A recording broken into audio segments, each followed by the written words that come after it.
MOT to remember Gaston Mazzacane. You used to mainly see him at the start of the qualifying hour when he'd go out first for Minardi to get a bit of screen time when we didn't have the old format of Q1, Q2 and Q3. We just had a flat hour and you could go out whenever you liked to set your fastest lap.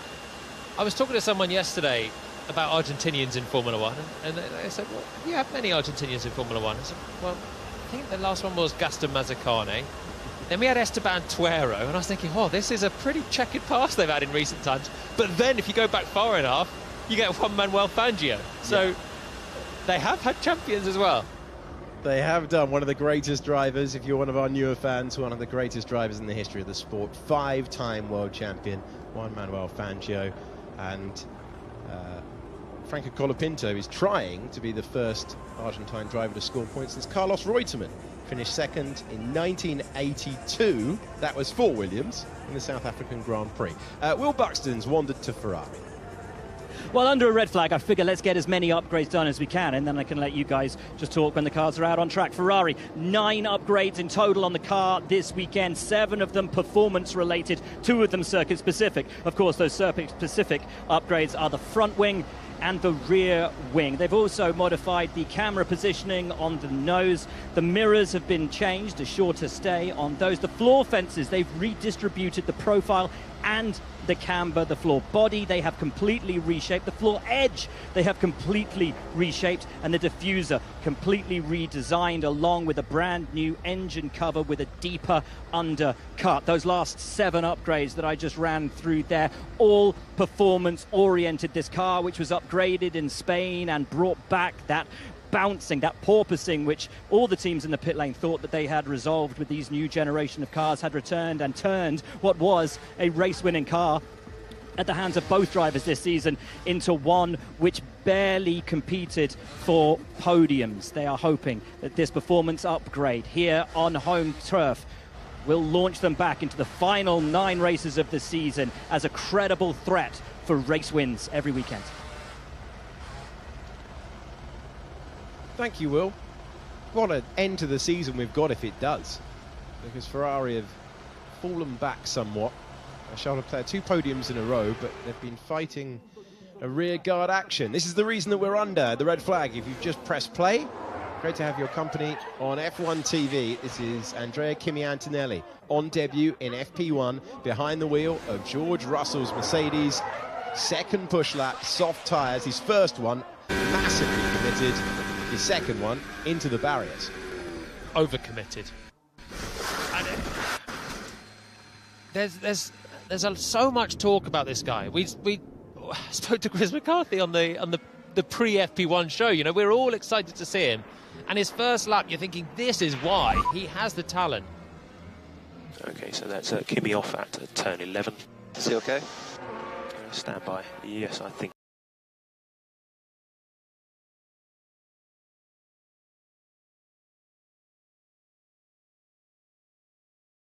Lewis Hamilton in FP1 in Mercedes, trying to showcase what he can do. He obviously has a huge amount of confidence. He has a huge amount of talent, but this is... Okay, so that's Kimi off at turn 11. Is he okay? Stand by. Yes, I think he's okay. Yep, driver okay. As the other rookie in this session, Colapinto, with 2 flying laps on the board, is 1.2 seconds adrift of Albon, but he's building into the weekend, whereas Antonelli there was just all guns blazing straight away, and that's what happens. It can bite. Jolyon, can I just ask, you've been in this exact position when you've had to go out with FP1s, and it's a dance, isn't it, between trying to show off your talent and not finding the wall. Is that consciously in your mindset when you get an opportunity, when you're knocking on the door of Formula One, or is it just treat it as normal and these things can happen? Well, when you're an FP1 driver, these are qualifying sessions for you. This is your one time to show to the world what you can do. And you are looking, I was always looking at Pastor Maldonado in the other car, but you're looking at your teammate and you're thinking, if I can do a good job against them, the team will see what I can do, and it's an advert for your talent. So you have to take it like a qualifying session. The other driver is thinking it's an FP1. So Lewis will be thinking, you know, let's build into the weekend, let's run through the test program. sometimes with aero rakes on. They're not having the same sharpness and mental focus as you are as an FP1 driver with your 1 hour of a chance to do it. But you cannot crash the car. That's the classic thing, because you're borrowing the car. Antonelli is jumping into George Russell's car. Russell is the race driver. He's a race winner this year. He's driving at a very high level. Antonelli is simply borrowing his car to show what he can do. If you smash it into the barriers, it makes you a villain in the team. Now, okay, Antonelli has been with the team for a long time. He is most likely going to be signed for next year. So he's bought himself a bit of favour, but the pressure can just go up. And we've seen it with some great drivers. Charles Leclerc has been super quick, but at times takes it over the limit. Maybe he's the fastest qualifier, but he's also, especially earlier on in his Ferrari days, made some errors. Verstappen as well, super quick, especially on in his earlier career, would make a few errors. But in your one chance, especially your debut in Formula One, look, it was not a sensible approach from him. He had to be building up a bit slower. His first lap was super impressive, but you run the risk of ending in the wall, and then you have to go and face the media and explain why you've crashed the car. Awkward conversation to have. We've got a red flag out after Kimi Antonelli hit the wall. Chance for the first time in the session to check in with Sam Collins, who's been looking at the upgrades. Yeah, thanks, Alex. I mean, I've actually been looking at this Mercedes situation, and I wonder, because we've just got an onboard video here, and I've got two racing drivers sat with me, and I think they can join me on this as well. And just playing this forward, I wonder, did the experiment that Mercedes was running using two different floors, one on Hamilton's car and one on this car of Antonelli, come into fact? Because it does look like rear-end instability there. Jolyon, Alex, I mean, Alex, I know you've been wanting to say something about this for a while. Do you think that played into this, or was this a driver error purely? No, I think he's just dropped it, hasn't he, on his way through the middle of Parabolica. What I wanted to say is Lewis Hamilton slowed to almost a standstill to have a good old look at the car and potentially report back to the team there. But ever since they brought in many years ago the bigger tyre size in Formula One, especially at the rear, we've seen cars lose grip like that when the driver tries to take too much speed in to the mid-corner, and it's just, I completely agree with JP, just a little bit of exuberance. He's thought, just you wait to see how fast I'm going to go into Parabolica this time, hasn't he? And it's come unstuck, unfortunately, for Antonelli. He's got no bank of information to know how fast a Formula One car can go through that corner. So he's simply taken too much speed for this grip level at this stage of the weekend. He obviously thought it would stick. He's in the car. This is a Formula 2 racer. Yeah, he's driven some old cars on non-F1 races. But he's in the car and he's thinking, wow, this thing is fast. He's booting it on the straight. We saw the first lap and it was using all the road up over the curbs.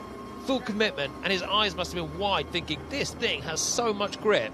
He comes in the pits. He goes again. The track's a bit more rubbered in. And he does the fastest middle sector. That's where the bulk of the corners are here, through the Lesmos, through Ascari. And he's absolutely on it. And he's thinking, this thing, I've just got more grip than I can imagine. And he turns into Parabolica, and with one crushing moment, realises, actually, there is a level to this. That's the nature of jumping up into a car with this much downforce, isn't it? Almost for a couple of laps there, you feel like Superman until eventually physics catches up to you. Juxtapose that against the job that Colapinto's done at this stage, sits 13th. But actually, he's 1 second quicker than that. In terms of the sectors that he's done so far as the green light goes again and we get back on track. An error for Colapinto in the first sector of the lap that he's accounted on board. So the team pretty happy with his progress so far.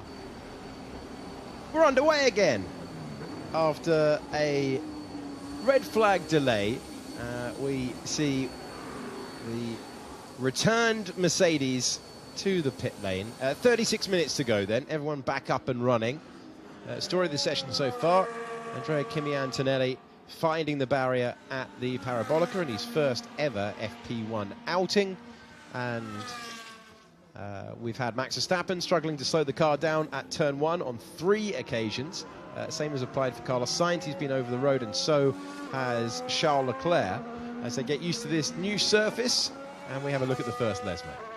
So just we'll get on with the rest of the session now, but to finish on Antonelli, that's obviously going to hurt Mercedes. We were speaking about the back-to-back, the new floor. Hamilton is still out there and he can gather information, but they're not going to have a comparison across the two cars. Did you find someone you know there? There was a kid waving, so he got quite excited. That's good. Daniel Ricciardo making someone's day there, watching on the exit of the pit lane. Yep. Someone's got great access, haven't they? Down the end of the pit lane. I thought that was reserved for you on a Sunday, JT. Did you find someone you know there? There was a kid waving, so he got quite excited. That's good. Building here, you get a great view, and waving back at a fan. Lovely touch from Daniel Ricciardo, who gets his session back up and running. And Mercedes down to the one car then, and everyone beginning to. It's like a formation lap out there for Carlos Sainz, weaving around. It's a very dirty, dusty surface out there, still being cleaned up with every lap that they run. Yeah, and remember Verstappen's issues. Other drivers, Leclerc's been off the road. Other drivers have been off the road, but in more forgiving places than Antonelli.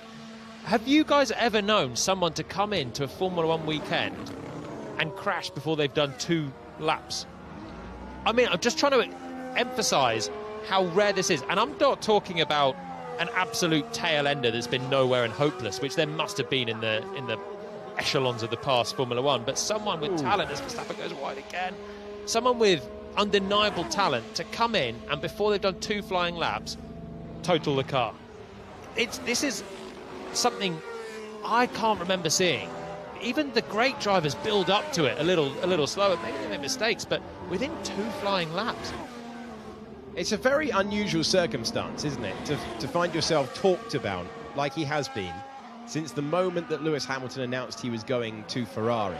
It is very unusual to link a driver with a Mercedes Formula One seat before they've turned 1 racing lap in Formula 2. So it's been unusual across the board as Max Verstappen goes fastest by a couple of tenths of a second. And we are now visor cam with Franco Colapinto, who has said goodbye to Formula 2. He has been promoted to Formula 1. This is the first of 9 Grand Prix weekends that he'll have. Of course, Williams have 2 signed drivers for next year, so this is his big opportunity to show what he can do and learn as much as possible, because it's a great reference if you can have a driver who's got F1 experience in the sim, maybe next year. Huge opportunity for Williams to get some real correlation between the work that they do. And Franco Colapinto coming over the line, making an adjustment on the steering wheel, and he goes into 12th position. His teammate is currently fastest on the medium. It's quite extreme measures, isn't it, from Williams? Getting Colapinto in so he can be a better sim driver for next year. Give him 9 Grand Prix.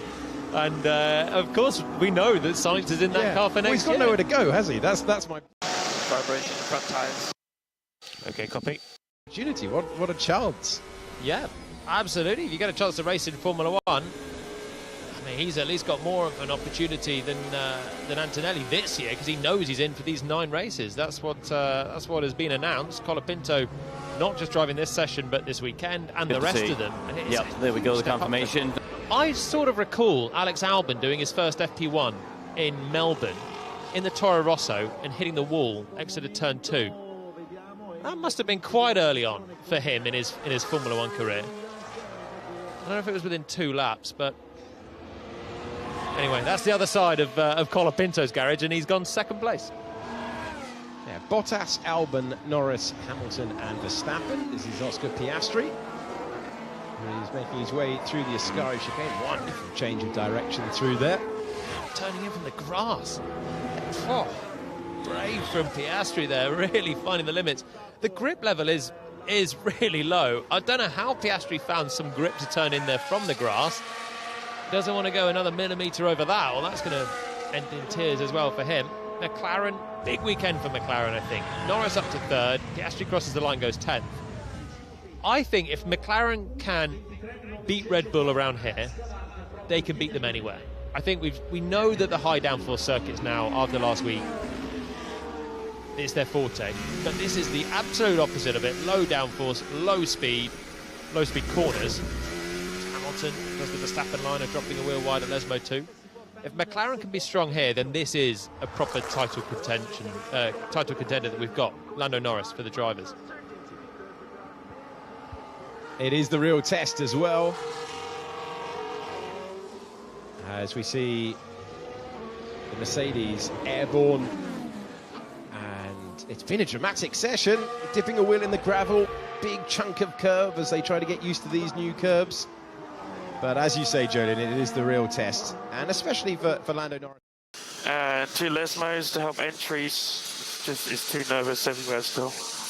Do it week in, week out. It's just another box ticked in showing the credentials that you need for the championship challenge together.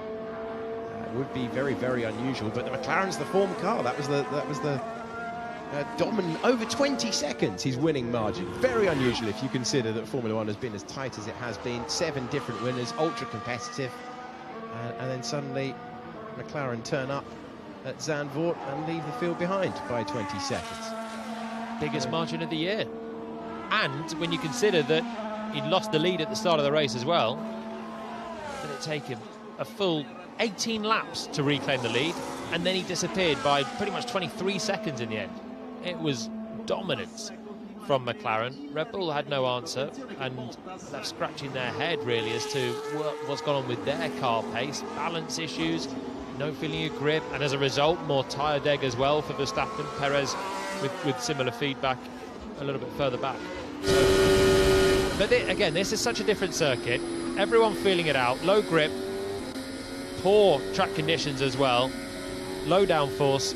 It's just going to be building up into the unknown, and it is. You've got to scrap what happened last week. The configurations of all these cars are totally different.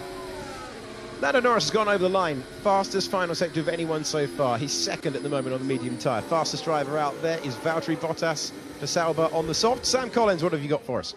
Yeah, so I just I was having a look at the Ferraris. One of the characteristics of this new track surface at Monza. Yeah, I nearly lost it in turn 6. Yeah, we saw. Car is very tricky to drive. Sweaty for Leclerc, turned in, then had to turn out a couple of times into that slightly cambered right-hander Lesmo one, but back way off the throttle and kept it on the track. Well, I think what might have been a contributory factor, and one of the reasons a lot of the teams are still experimenting with this new surface, is the surface is a lot darker than it used to be, and that boosts the track temperature. Yeah, I nearly lost it in turn 6. Yeah, we saw. Car is very tricky. High levels of cooling, those slats you see on the side, you can see it on the Sauber there, those slotted louvres on the side of the bodywork. That's to let all the hot gas out from underneath the bodywork. Normally at a track like Monza, very high average speed, very high top speed, you want everything to be shut up as tightly as possible to reduce the aerodynamic drag on the car and to boost your pace around the circuit. But with this new struggling to stop the car, turn 1, couldn't brake really there. Because the car doesn't decelerate. Understood. We'll have a look at braking efficiency, see if we can help that.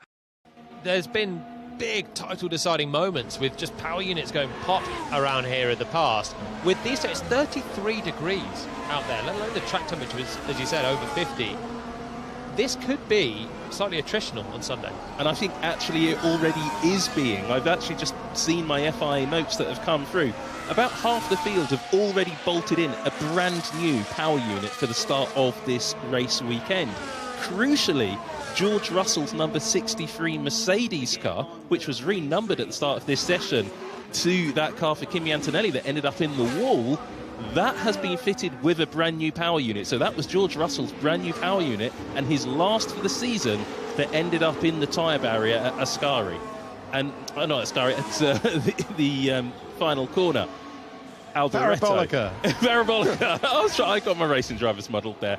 And that could actually be a bit of a blow for Russell, because if that power unit is damaged, then looking at that impact, it very well could be. He either has the option to revert to an older one or to take a new one, but that would result in a penalty on the grid for the race weekend. So it could be a very costly penalty for Antonelli and George Russell as a result, hitting the wall with a new power unit. Thank you, Sam. 26 minutes to go. It's Bottas, Hamilton, Norris, Sainz and Albon. Top 2 on the soft tyre, next 3 on the medium. Downstairs to Will. As somebody cruelly has just stated, he went from Ascari to De Cesaris quite fast. Antonelli, that is. Right, we're down here at RB. because they have got a huge number of upgrades on the car this weekend. 6 in total, some circuit-specific, some performance-related. Obviously, the front wing, the rear wing, the beam wing, and the mirrors, they're all circuit-specific. Low downforce configuration for this weekend. You may be able to see some of the flow-vis at the rear of the car and specifically on that beam wing. But they've also changed the halo, and critically, we know it's one of the most important aerodynamic parts of the car these days, the floor. The big upgrade that they hope will take them into more competitive final 8 or 9 races of the season. But a lot of work has gone down here at RB for their home Grand Prix. Thank you, Will. As we see the Ferrari return to its marks in the pit lane. Braking turn 1, what do you think we should do? Yeah, we're just having a look at that, so stand by, please. We've got another voice on this FP1 commentary, and back in the commentary box at Monza with Davide Valsecchi. Davide! Ciao Alex, ciao guys. How are you? It's nice to see you back in the com box, my friend. I'm very well. You are far away, your com box from the paddock, but it was a pleasure to work to you. I'm interested to understand how is Lando Norris' pace. I think it's going to be a crucial race for him. If he wants to gain and come back in the to be a real contender for this championship fight, he needs to put some victories in a row. Keep winning, and it's crucial to have the race pace, because we saw that who made the difference in Zandvoort was Norris, having an incredible race pace, and seems that he started pretty well this weekend. Is the top of the list with a medium compound just in front of Sainz, and he needs to push. It can be crucial this weekend for his championship. Be extraordinary if it does turn into a championship battle. Might need Oscar Piastri to back him up on the podium as well. Try and turn a 7-point swing into a 10-point swing, and you could well get an extraordinary finish. As we see Norris complete another lap, no longer in personal best territory now. Done a number of laps out there as he continues on and cuts the beam. It's been, Jolien, a public learning for Norris. Basically got this a little bit of instability and tune exits, and a bit too much understeer mid-corner. And there's a lot of this weird shattering on the front tyre at the apex. Always comfortable, wasn't it? 3.5 tenths out front in qualifying. 23 seconds clear in the race with an easy slam dunk pass on Verstappen halfway through it as well. The elephant in the room is still the race starts, though. 6 times now he started from P1, and 6 times he's lost the lead at the start. Now in Zandvoort it didn't matter because Corner 8, I'm struggling with braking rear movement, and then the rest is okay. Authority. But actually, looking at this title fight, 70 points with 9 races to go. It's a tenuous fight right now, isn't it? There's so much he's got to do right, and probably hope that other rivals can get ahead of Verstappen. But this could have easily been, had he got off the line in Barcelona and Budapest, where he had pole positions, that could very well have been a 49-point deficit now. It's a 21-point swing between himself and Max in those 2 races. Were it not for a bit of team orders maybe in Budapest, I wonder if McLaren, Oscar got his first win, but there was all of that debacle. There are some things that could have closed this fight up beyond the 70 points that it is now. And I wonder if McLaren from now will consider putting everything behind Lando. The Constructors' Championship fight, it sure looks like it's heading their way with the trend in recent races. They've clawed their way back to just 30 points away, and they're eating into that Red Bull advantage every week. Can they somehow get this Drivers' Championship battle truly on? Probably at the start. Also, McLaren needs to make some improvement, because it seems that both of the drivers sometimes they're struggling with the start, and for sure Max Verstappen, and for sure the 2 Mercedes in the last few races they are starting better. So I don't know if it's a question of only driver reaction time or just a system, the way how to approach with the bite of the clutch the singular team. It seems that on that Verstappen and the 2 Mercedes has something more than the McLaren drivers and to Lando Norris. So I hope that they are working on it, because starts in the last few races of the season can make a huge difference. Having the first big jump in a proper way gives you the chance to gain position that you avoid to overtaking the track, so for sure it's important. In days of old, do you remember when Max would struggle off the line? And he was always trying to fight with the Mercedes. It was when you had Hamilton and Bottas up front, and Max was the underdog in those days. Feels like a long time ago that he was really the underdog, but he'd get up there, and then starts are a bit his weakness. And now he is consistently the strongest starter in the field, something that Red Bull have focused on. And I think that's all that's left in Norris's racing right now. I think he's a very good wheel-to-wheel racer. I think he's shown some great overtaking. His tyre management is brilliant. I think the strategy for McLaren is still a question mark, but that's nothing to do with Lando's ability. I think it's the race start and then maybe the first laps or the first half a lap. If he can get on top of that, then I think he's the full package right now. Let's enjoy these laps on board with Carlos Sainz, who is about to go comfortably faster than Valtteri Bottas. Lewis Hamilton also attacking out there at the moment, at least he was. Personal best Sector 1, Sector 2 for Hamilton. But yet to see him come round the final corner.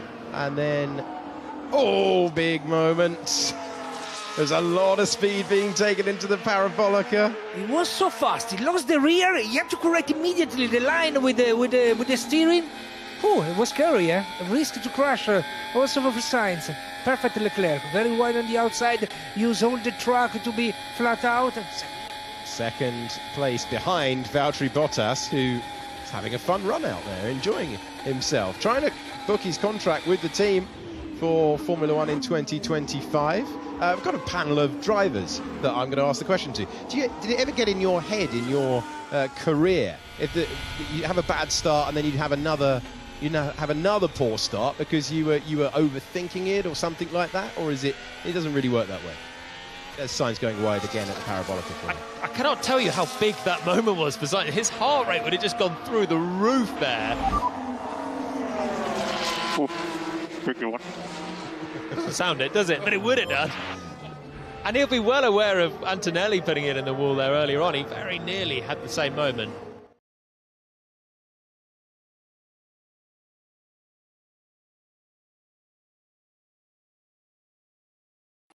It was. I had a few good ones, but my starts were generally a weak point, and it was not nice. I'd start on the grid, and every time you hope that it's going to be a good one, but I knew I had a pole in Monza here, and I was like, I don't even know if I'm going to be able to keep this into the first corner, and I just about did side by side at turn one, but it does get in your head, I think. What about you guys? What amazed me when I was looking at the data from that Norris start back in Zandvoort is firstly how low the level of throttle application is that they have when they actually release the clutch off the line. And secondly, how tiny the difference is between getting that wheel spin in the second phase, which is what Norris seemed to be struggling with back in Zandvoort, and getting the car to dig in and pull. But I think he's just, it was so clearly nerves, wasn't it? You could sense in him just being a bit aggressive with the throttle, spun it up in the second phase. And I do agree with you, Jakesy, that once you do mess up a start like that, it seems to happen again and again and again. It's such an instinctive thing. You either have confidence and you know you're going to move forward, or you're always just you're second guessing yourself. Davide, I remember racing you here, and I'm sure you took the lead, but you launched into the lead, didn't you, in GP2? You won the race. Yeah, I was lucky. No, but I don't know. I think you're right, Alex. Feedback is we see some poor deceleration and the braking, which we'll fix for next session, and we were losing in the other corners. What do you mean the other corners? A 10th in turn 4-5, a 10th in turn 6, and then half a 10th in turn 1, 2, and 8, 9, 10. Well, he made a mistake in 11. Change your mind, and probably Norris is at that point of his career where it can be. Oh, check Hulkenberg. Something happened. Let's have a look into the Parabolica. Parabolica. Another moment.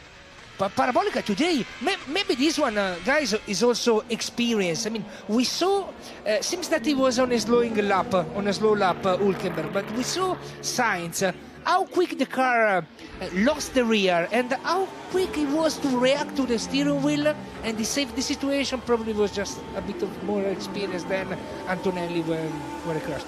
I think if you look at them, Antonelli, when he turned in, he's immediately fighting the car a little bit, but he believes the car has the grip, so he doesn't completely back out of it. Whereas Hulkenberg there turned in and had the similar sort of shuffle of the wheel, thinking, oh, I'm on the edge of grip, I cannot commit to this corner.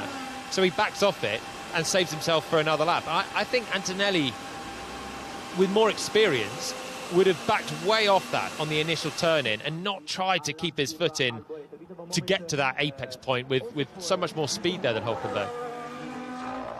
You're looking at Daniel Ricciardo at the moment. Our stat man, Sean Kelly, has got in contact to say Perry McCarthy made his debut in the 1992 Spanish Grand Prix and the car ground to a halt at the exit of the pit lane. He never did a lap. And also, apparently, Karun Chandhok crashed a Lotus on turn 3 of his out lap. How bad is the deceleration? Because it feels particularly bad. It's poor.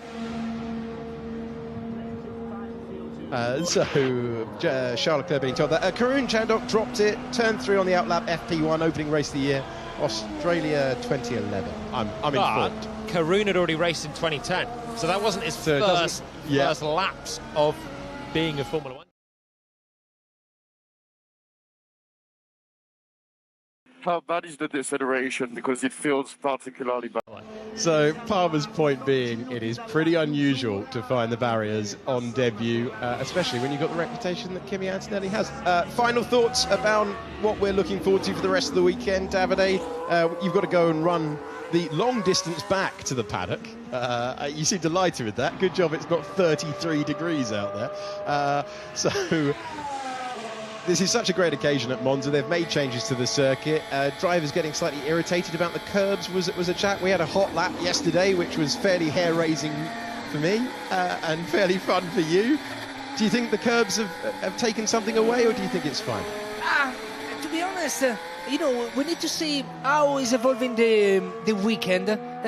For sure, they are much different, but where the driver had some trouble today, like Parabolica, the inside curb there, it didn't change, but many drivers made the mistake. Hamilton is avoiding the turn 8 apex curb and is the fastest there. Sainz now back off immediately. I mean, seems that the track is very, very difficult to find the limit in that, but I'm sure that it's going to be a great weekend. Also because we don't know how it's going to be in the first row. We don't know how it's going to win. I mean, everything is so uncertain. For sure, the show will be very high. Thanks for making the trek over to the commentary box. It's like my entire commentary career on this broadcast. Started with Palmer, currently working with Brundle, Davide Valsecchi in the middle. So like an F2 reunion. Wonderful view. Thanks, Davide. Davide's off. Take your headphones off before you take everything onto the floor. Thank you, sir. Davide's nearly taken all of the equipment from the desk to the floor by forgetting to take his headphones off. We got away with it. If you want to see the track guide, I say track guide, it's just loud noises with Davide Valsecchi and me. Sam, you had a point about 7 minutes ago. I did. I was going to say something that I rarely say. I'm not going to blame the racing drivers because sometimes poor starts are actually nothing to do with driver ability. It's all to do with the way the car's clutches operate off the line. And I seem to remember the Sauber team struggling an awful lot over the years to get theirs just right, to the point where they got it too just right and ended up having illegal starts and getting disqualified from the Grand Prix. There's a lot of engineering that goes into making the starts get exactly right. And Jolene, you'll have worked through this process extensively. I think you were actually in the race that the Saubers got disqualified for. It was Hockenheim in 2018, 19. I was commentating on it already by then. But I'm pleased that you're exonerating drivers. I cannot be exonerated because in GP2 it was very much on the driver to get it right, and I was not getting it right more often than not.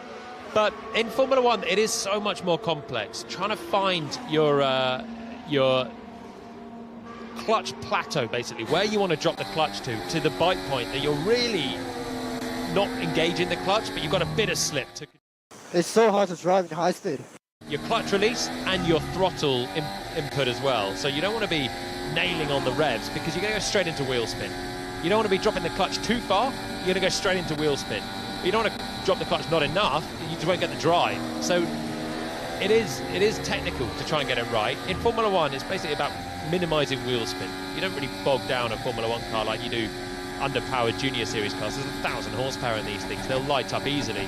It's about just releasing it, trying to bog down the car, get the rear wheel spinning in control, and then feed it in. And a lot of it is done on preset settings.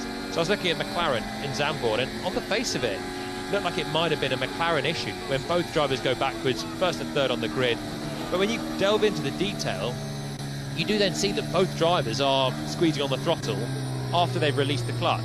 And it looked like the procedure was okay, but when you're then applying the throttle, that becomes just on the driver, really. That's just a feel thing and just maximising the grip that you've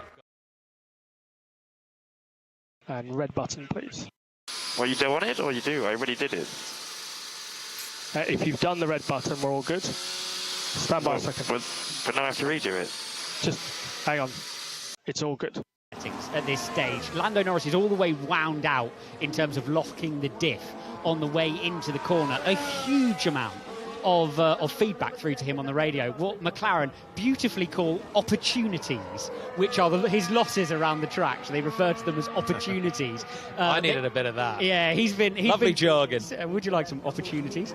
He's been told to maximise the exit of the chicanes and make sure he gets on the throttle hard through the exit of those slow-speed chicanes. Ferrari still struggling with the braking performance. That's due to cold brakes at the end of the straights. They're asking potentially for a little bit more blanking.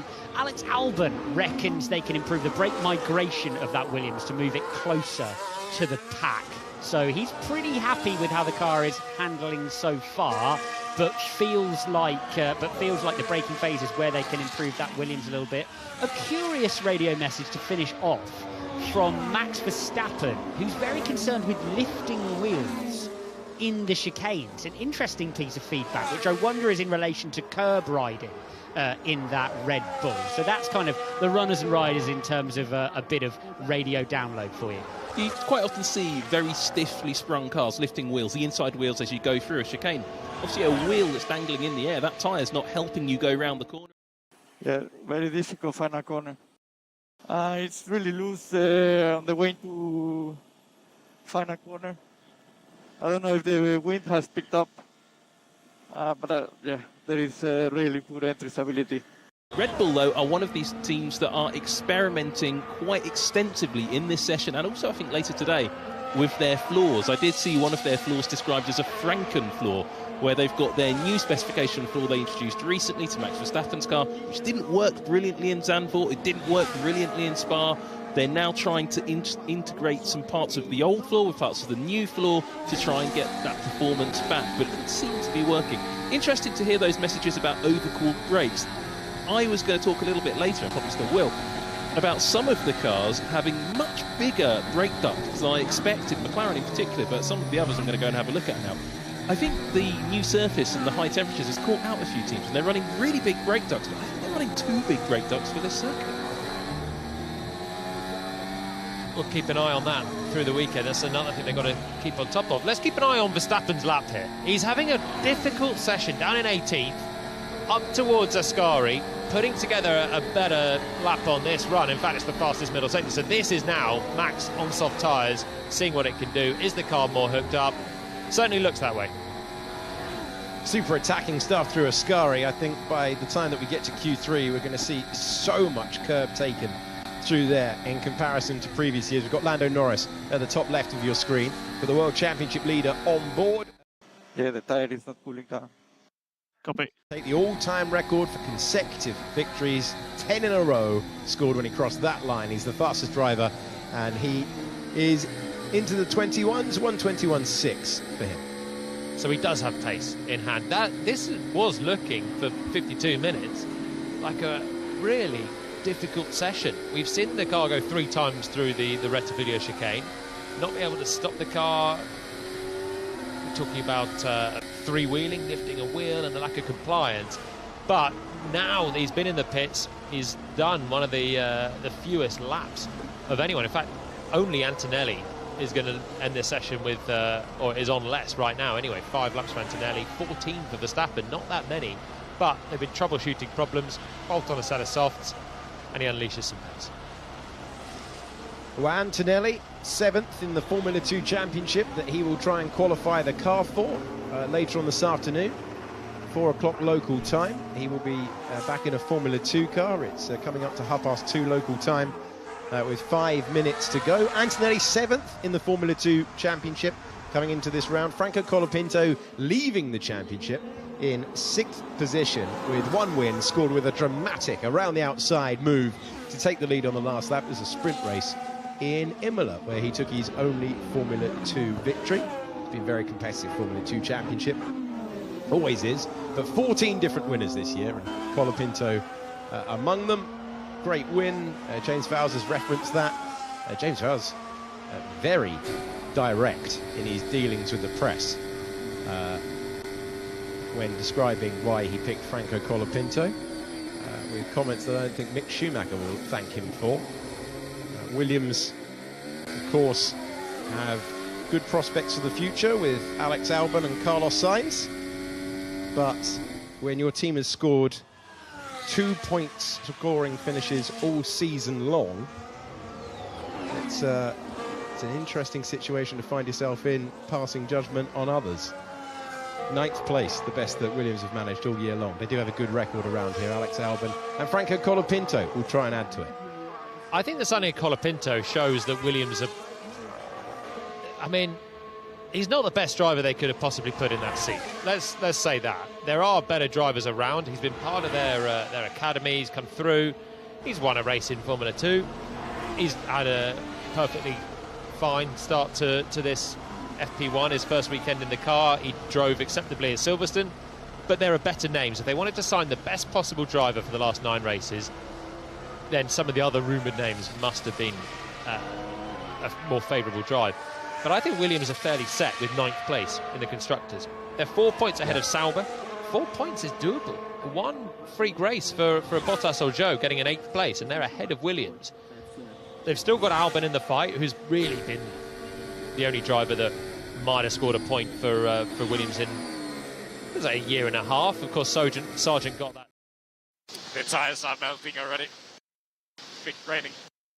Understood. Much of their points, and they'll still hope that he can get something, but it's not a performance signing, Colapinto. It's a hope that he'll be decent, but it's not Williams trying to get the best possible drivers in their car. And I guess they know that they have this guy coming in for next year, so they don't need to look to the future. They just need to look to someone to fill the seat for 9 races.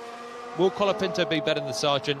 We will find out. But it's not you don't look at the CV of Franco Colapinto and think this guy is going to be something special. Unlike Antonelli, honestly, I think his CV is not as good as Sargent's coming until this point. But obviously Logan never found his feet really in Formula 1.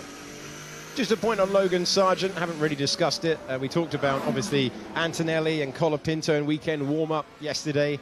Logan Sargent at one stage, his single-seater career was completely done. It's obviously not gone the way he wanted to, but he's a point scorer in Formula 1. The first American point scorer in Formula 1 for 30 years. There was a point where he looked like he'd never get to Formula 2, let alone Formula 1, because of struggles with funding. So he made it, he got there, and he can call himself a Formula 1 driver forever. So Logan Sargent can hold his head high as we go to the second Lesmo once again. And another moment, this time for Lance Stroll and the Aston Martin. There are a few places on this circuit where you can drop a wheel. Actually, the second chicane has been one in recent years, but the second Lesmo has been the more popular one. In this one, Stroll going through. We've seen Verstappen go through. We've seen Hamilton dip a wheel there, spraying a bit of gravel back on the track. Yeah, on the topic of Hamilton going off, I've just had it confirmed from Mercedes that Hamilton is running the new specification floor, the newer specification floor. The one that got destroyed in Alboreto was the old specification floor, so that's at least one saving grace for Antonelli. Curva di Alboreto. Parabolica. The one that we're heading to right now. And it's a lovely tribute to Michele Alboreto. Revealed, lovely sculpture outside the paddock. They had a presentation yesterday. part of the Monza upgrades, remembering a fine Grand Prix winning driver. And Alonso comes over the line, improves his lap time, not his position. 10th place for Fernando Alonso, personal best sectors 2 and 3. We're inside the final minute. We've covered quite a lot of ground in this last hour. There's a man who deserved to go. I got to say, it's wonderful to see drivers getting an opportunity, but Felipe Drugovich, Teo Pourchaire, Frederic Vesti, all deserved an opportunity. Sometimes the timing doesn't work out your way. It would have been nice to see a Formula 2 champ that's been overlooked, though, get a 9-shot outing. I know Drugovich is with Aston Martin. I'm sure Williams could have got him out of that. I'm sure he had something to offer Williams as a Formula 2 champ as well. He's been chomping at the bit to try and have a go. And Pourchaire's another one, still on the sideline. Tires I got. Yeah, I see that. And we can go back rearwards on brake balance, and 1 minute 30 left in the session. Let's try to stay out. I got a big flat spot. Okay. Vibration. Yeah, let me know if you need to box then. Watch for Joe behind. Joe is in constant pushing. Yeah, these rear tires are so great that from the start we are not going to learn anything. Car in Silverstone, and he is back to the pit lane now. Franco Colapinto, number 43 in that car until the end of the season. But we did have the yellow flag out, and those tyres are dirty. And the checkered flag is waving, so a lot has happened in FP1. There's a lot of upgrades out there. There's a lot of changes for the high-speed nature of this Monza circuit. We've had Alex Brundle giving us the radio insights. We've had Sam Collins giving us the technical detail. Will Buxton's been prowling up and down the pit lane. We've had driver thoughts from Davide Valsecchi and Julian Palmer. And we're going to see now what's happened to Franco Colapinto. It's not the Parabolica again. Yes, it is. The second rookie in the field finds the same gravel trap, but the contrast is he was able to escape. Franco Colapinto and Kimi Antonelli both off at the Parabolica, and Colapinto will breathe a large sigh of relief, along with the Williams team, that wasn't a little bit faster and a little bit further into the wall. Spin for Esteban Ocon at the first chicane as well. Yeah, crunch as he launched the rear axle over that curb. Not as big as it used to be, but you can see the launch having its effect on. There might be some sensitive parts in the rear end there that have taken a bit of a whack for Ocon. Colapinto, he got away with that. Same corner. The entry speed was so different compared to Antonelli, who barreled it in on his second flyer on soft tyres. Colapinto was much more tentative on his turn-in. He had the similar moment. We've seen other drivers. We've seen Sainz. Hulkenberg have moments there. Seat is getting very hot. Okay, copy. We'll investigate. But some of them are just not attacking with none of them are attacking with the same vigour as Antonelli threw his car in there on just the second flying lap. It's obviously not an easy part of the track today, though. No, catching a lot out as we come to the end of the session. So that has flown by. Mixed picture, track evolution enormous out there. Max Verstappen's going to finish top ahead. Seat is getting very hot. Okay, copy. In 9 of the last 10 visits here. So good form around this circuit, 5th for him. And lining up where he hopes to on Sunday. Charles Leclerc parking it up. Different crash helmet design for this weekend. 2 times on pole position around this circuit for Charles Leclerc, including 2019 when he won this race for Ferrari. There is Valtteri Bottas, 4.5 tenths of a second away from the fastest time, with a team that hasn't scored a point all year long. How they would love Bottas's form around this racetrack to translate into at least 1 point. Jolien was telling us in the last Grand Prix, teams failing to score the last decade, it's only happened on 3 occasions. Got a chance here with Bottas's form, and he started the weekend very well. And this circuit may well suit Sauber, certainly more than the recent ones where they've been struggling a lot. So they'll be pinning hopes on this and hope